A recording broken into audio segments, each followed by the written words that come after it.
Shine your light now. This time it's got to be good. You get it right now, yeah. 'Cause you're in Hollywood. 'Cause you're in Hollywood.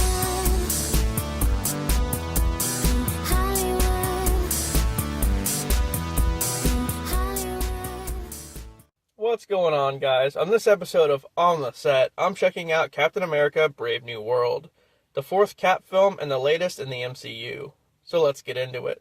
The film starts off with Secretary Ross, who's on a campaign to become the president. Meanwhile, Sam and his friend Joaquin, who took over as the Falcon, are raiding a building in Mexico where the sale of some stolen adamantium is going down. Wait a minute, what's adamantium? Well, if you're not a Marvel nerd, I'll explain it more later. Anyway, Sam gets there and finds Sidewinder, the leader of a group called the Serpent Society, who is the seller of the adamantium.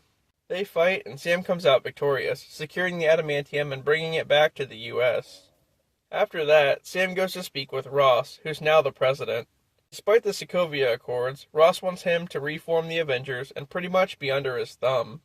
Sometime later, Sam and Joaquin are invited to the White House for a presentation that Ross is giving on a new peace treaty among nations.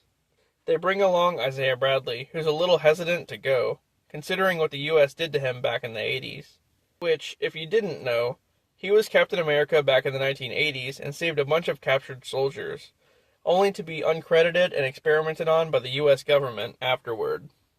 Anyway, at the presentation, Ross speaks of Tiamut Island from the Eternals movie and how a new metal called adamantium has been discovered there.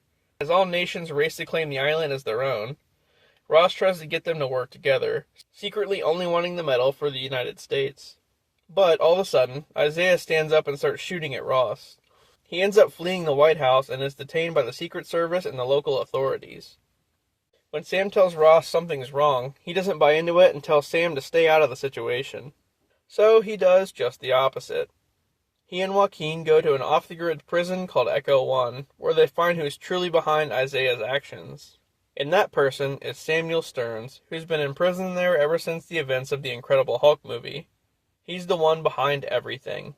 After getting Banner's blood in his forehead, the gamma caused his brain to grow, and also his intellect. Ross saw this as an opportunity and used Stern to create weapons for the government, in exchange for one day having his freedom back. But when Ross didn't uphold his end of the deal, Stearns escaped, took over the facility, and planned his revenge by ruining Ross's reputation. When a certain song called Mr. Blue is played to those chosen by Stearns, they become brainwashed sleeper agents. Stearns also plans on starting a war between the U.S. and Japan over Tiamut Island. So, under Stearns' control, 2 American pilots fire on a Japanese ship, causing them to retaliate. Sam and Joaquin head to a U.S. ship along with Ross's security advisor, Ruth, who happens to be a former Black Widow.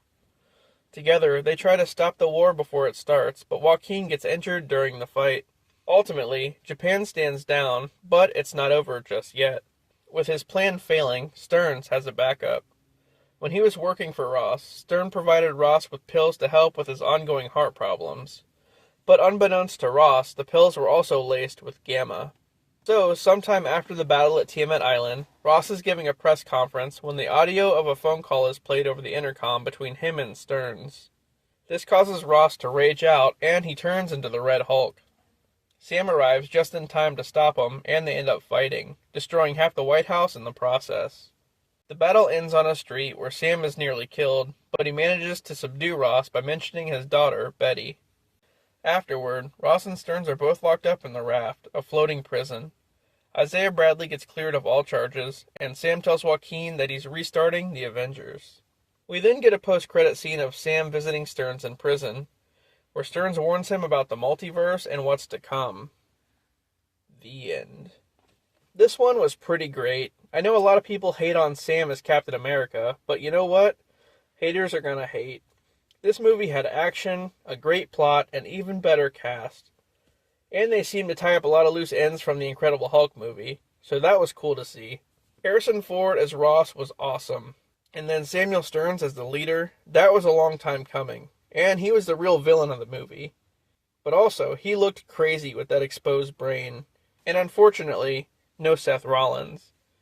But that was Captain America: Brave New World. What a movie. Thanks for watching, guys, and I'll see you later.